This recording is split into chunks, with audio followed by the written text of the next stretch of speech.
I'm sorry. I'll never cheat on Darlene again, I swear. Please. Ace of Hearts Storycast presents Anatomy of an Affair, James's Side, a 1040 Shorty. Hi everyone, I'm James Brooks. I am a 35-year-old corporate lawyer. You have heard this story from the perspective of my ex-wife Elaine. Here is the same story from my viewpoint. As Elaine said, we met in graduate school and the rest of our courtship and early family life are 100% as Elaine said. So I will begin telling my side from the moment our little Annie came tumbling down the steps wanting to be a ballerina. After discussion, Elaine and I decided that we would enroll Annie in a once-per-week introduction to ballet class at our local community center. When arranging her registration, we had a choice of 4 Mondays or 4 Wednesdays. We chose Mondays. That turned out to be a fateful decision, because it put Elaine directly in the path of a certified predator. Yes, I'm talking about Monty. When Elaine and Annie came back from that first class, I was happy to see Annie so excited. I was a firstborn child with 4 siblings. With the birth of each new sibling, I felt more forgotten by my parents. I always told myself that when I had my own children, my firstborn would always get my attention no matter how many kids I ended up having. I thought about that memory as Annie chatted away at the dinner table that night. Now let me talk about Elaine. As she said, 2 pregnancies totally transformed her 5'7", 125-pound frame. Her modest bust and curves went away and she became a curvaceous goddess. She had double D breasts and an ass that just simply drove me wild with excitement. Our sex life was good, and I mean very good. We had closeness almost every day of the week and we both loved it. Elaine also mentioned something about her transformed lady parts. That is all true, but let me add a little more context. When Elaine and I first got together, we both had a fair amount of intimate experience. Her primary lady part was the size of a small lima bean when we first got together, but the hormonal changes she experienced through pregnancy transformed her in ways we never imagined. Her primary lady part grew to the size of a baby carrot, and her outer lady parts grew. Let's just say that her already beautiful door was now adorned with an equally beautiful curtain. And this next comment is for you fellas out there. If you have never orally pleasured a woman with that unique lady part configuration, you have no idea what you are missing. It was a heavenly experience for both Elaine and I. As a matter of fact, I'm kind of ashamed to admit this, but I nearly took her back after her affair for that reason alone. But her betrayal was unforgivable. I just could not get over the fact that she shared our special intimacy with a piece of crap like Monty. Anyway, I digress. Yes, Elaine was correct. My face was buried between her legs for over 3 hours that night. She did finish about 15 times while I was down there. Elaine has, or I guess had, a very strong intimate response. She wasn't a nymphomaniac or anything, but at that time in our lives, she really loved intimacy, and she wanted it all of the time. So after that first class, I didn't see or hear any red flags at all. I was just happy for Annie. The next Monday when Elaine and Annie came home and told me about their experiences at class, I heard the name Monty for the first time. Elaine explained that Monty was a stay-at-home dad of 3 girls under 10 years old, and his wife's name was Darlene. She was a big deal at the First National Bank. I immediately recognized his wife as Darlene Lagasse. She didn't take her husband's last name. I am good friends with her father Carmine Lagasse, a retired baker. I helped his nephew when he got in a legal jam when I first got out of law school and the old man took a liking to me. He told me he had a pretty daughter, but she was already spoken for. That daughter was Darlene. I thought about all of that as Elaine continued her story. She told me she may take Annie and Jamie on a play date with Monty's 3 kids. It all sounded like fun to me. I leave for work very early in the morning so I don't really get to see what Elaine wears or doesn't wear from day to day. But I'm not totally oblivious. Elaine had 3 basic looks. For every day in the house with no company, she always wore a t-shirt, leggings and a light bra or no bra if she was getting ready for bed. Out in public, Elaine always wore mom jeans, an old sweatshirt with her heavy-duty boob crusher bra underneath. She wore that thing because she was always subconscious about people staring at her boobs after they grew to double D size. Her remaining look was the dress-up. A simple dress or skirt with a blouse. She usually broke out her boob crusher for that look as well. When she got home from Annie's first class, I noticed that she was wearing a light bra. You see, at that time, Elaine turned me on so much I enjoyed just looking at her. I knew every inch of her fantastic body. I thought nothing of it. Maybe it was the only clean one she had that day. We had another fantastic intimate session that night. The next day, I went to work as usual. I knew that Elaine needed to take her car for an oil change. She always liked doing that kind of stuff for herself, so I never interfered. I knew her mother was keeping Annie and Jamie while she ran a few errands. I completed my workday on time and headed home, all routine. When I arrived, Elaine's car was in the driveway with a fresh oil change sticker on the window shield. I walked in the house and saw my beautiful goddess of a wife at the bottom of the back steps.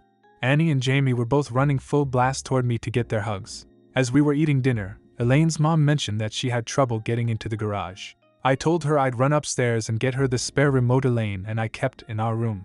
Elaine was in the kitchen working.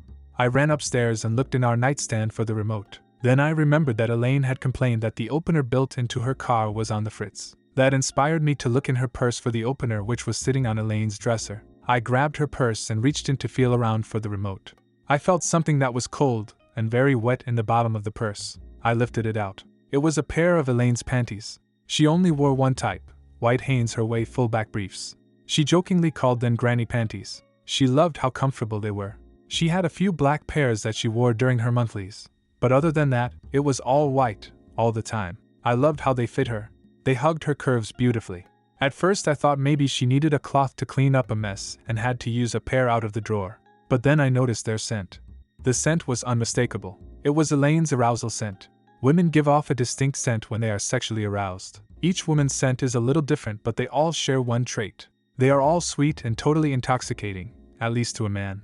Every man knows his woman's scent. That is especially true for me, since I got a face full of Elaine's essence almost every night. I put 2 and 2 together right away. Something made her so excited today that she needed to take off her underwear. I grabbed a small plastic bag and sealed the panties inside. I'll get a lab we work with to test these tomorrow. You can never be too sure. At the same time, I grabbed a clean pair of panties from her drawer, wetted them in the sink, balled them up and placed them in the bottom of Elaine's purse. She wouldn't notice the difference. Women don't detect female arousal scents so well. I ended up finding the garage opener in the hallway bureau drawer. Later that night, Elaine announced that her period was coming on. That was the international signal for no closeness. I was used to it, just nature calling.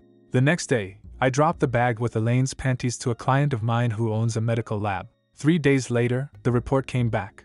The substance on the panties was an ultrafiltrate of the female skin gland and matched Elaine's DNA profile. However, there was also a second substance on the garment. Male intimate fluid of unknown origin. Unknown doesn't work for me. I sent that DNA profile to a place I cannot tell you about. However, the name starts with federal. A name was texted to me from a burner phone. Montague B. Whittier. It turned out that the owner of that jizz was none other than Elaine's new house husband friend Monty. But what did that mean? Maybe there is a legit reason for both Elaine's arousal fluid and Monty's pre-cum to be on Elaine's panties. Nah, just kidding, there is no legitimate reason. I called a PI friend of mine to keep an eye on both of them, and went back to work. What could I do? I'll await confirmation before acting. About 2 weeks later, just after July 4th, the PI came by my office. He had successfully placed GPS devices in Elaine and Monty's vehicles, audio-enabled cameras in Monty's office, and bugs in all of their electronic devices. Yep, they are sleeping together. They were meeting once a week, on Wednesdays. I was disappointed, but not surprised. The only question I kept asking myself was why. Why would Elaine do this? I looked at the video footage of their last few weekly encounters and reviewed their texts and phone traffic. No disparaging comments from Elaine about my abilities as a husband, lover, or father. No complaints about money or me being away. As a matter of fact, they don't really talk much at all. They pretty much show up, screw, clean themselves up, and then leave. To be honest, the evidence of Elaine's affair left me with many more questions than answers. I mean, Elaine still jumped my bones nearly every night, and I let her. She made Monty use protection. While I wait to figure out what to do with her, I might as well stay satisfied. I stopped putting my mouth on her though. I had to draw the line somewhere. She forever soured that special act for me by allowing Monty to perform it on her. She never complained about my sudden refusal to pleasure her orally though. Like I said, it was weird. After a lot of careful thought, I began to think that Monty might be blackmailing Elaine. A little digging by the PI debunked that notion. Everything was consensual. But Elaine did not seem to catch any kind of thrill from it. It seemed like she was just doing it to do it. By September, I determined that if she broke the affair off on her own by Christmas, I would consider reconciliation. Maybe she had a bout of temporary insanity. I took a minute to skim through the tape of each weekly encounter in Monty's office. Show up, screw, clean up, and leave. No pillow talk or sweet nothings. Oh, and I forgot to tell you all that Monty was seeing 3 other women on that same couch every week. He was a scumbag. With those women he did talk. He hated his wife and resented his kids. That is why I reached out to Mr. Lagasse in November. The Lagasse family vocation is baking, but their business is organized crime. By the second week of December, Darlene, Monty's wife, had joined the circle of people who knew about Elaine and Monty. I had decided that I was done with her. She was never going to give Monty up. His wife and Mr. Lagasse talked privately, and they must have decided on Monty's fate. Either way, it was time to confront Elaine. I texted her on the Wednesday before Christmas. I picked a time when I knew she would be with Monty on purpose, knowing she would not respond right away. That day, I packed all of my belongings in my truck and took everything to my parents' house. I left Annie and Jamie with them. I then went home, arranged all of the evidence, and waited for Elaine to return. When she finally shuffled into my office almost an hour late, I jumped right in and hit her right between the eyes. I asked her when she was going to tell me about Monty. She tried to deflect, but I was ready. I had a few choice examples of her and Monty's best work displayed on the big screen for her perusal. And just like that, her defenses crumbled. She asked me how I caught her. I felt I owed her that, so I reached into my desk drawer, pulled out a Ziploc bag and tossed it to her. The bag contained the panties that I found in her purse 6 months ago. After a beat or two, she made the connection and hung her head in shame. She knew she was 100% caught. I also told her that Monty was not in an open relationship with his wife. That lie was debunked by my private investigator. I asked her why. She had no answer. She admitted that Monty wasn't better than me in any way or in any area. In a way, her answer was consistent with her facial expression on the videos. Her expression literally screamed, "Why am I here?"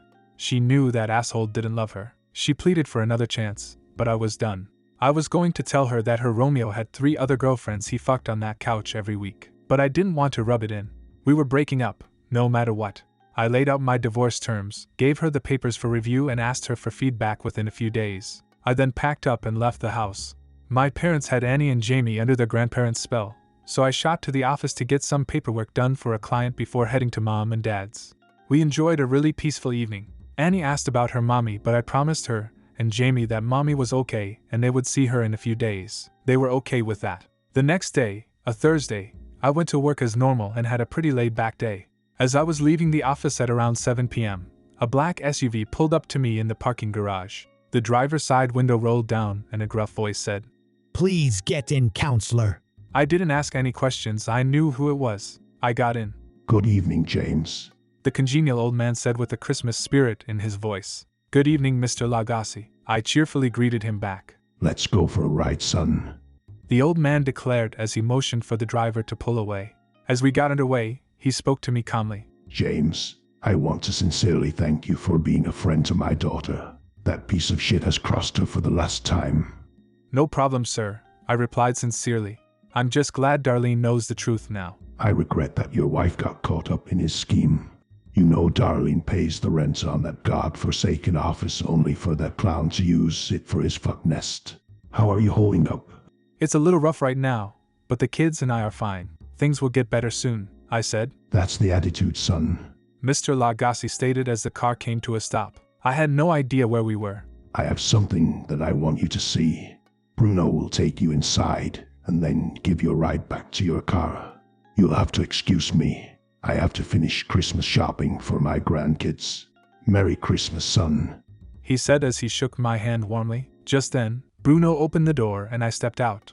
As the SUV drove away, Bruno led me inside. We were in a warehouse in an industrial park. The scene inside the building was surreal. Monty was hanging from a ceiling crane by his arms. He was suspended over a large barrel of what appeared to be hydrochloric acid. Good. We are right on time. Mr. L said you can talk to him first if you like, counselor. I wasn't sure if I had anything to say to the man that would make a difference now. I declined. Bruno then walked into Monty's view. You fucked around on Darlene for the last time, you piece of shit. We are about to turn you into goo and pour your sorry ass down the sewer drain. Monty then started begging for his life. Please, please, tell Mr. Lagasse I didn't mean to hurt his daughter. I was just having some fun. I'm sorry. I'll never cheat on Darlene again, I swear. I'll leave town. You'll never see me again. Mr. Lagasse said to tell you to go to hell. Bruno snipped. Please. Monty cried. Just then, the crane was released. Monty's whole body fell into the barrel. The acid made short work of him. Poor guy. He should have kept it in his pants. Bruno said. Let's get you out of here, counselor. These zips will clean the mess up. As 2 of Bruno's men busied themselves cleaning up what was left of Monty, Bruno gave me a lift back to my truck. As I hopped in my truck and headed to my parents' house, I noticed a bulge in my outer coat pocket. I reached in and pulled out an envelope. It contained 50,000 in hundreds and a note. For your trouble, Merry Christmas CL. I smiled to myself. Let's say we had a very Merry Christmas that year.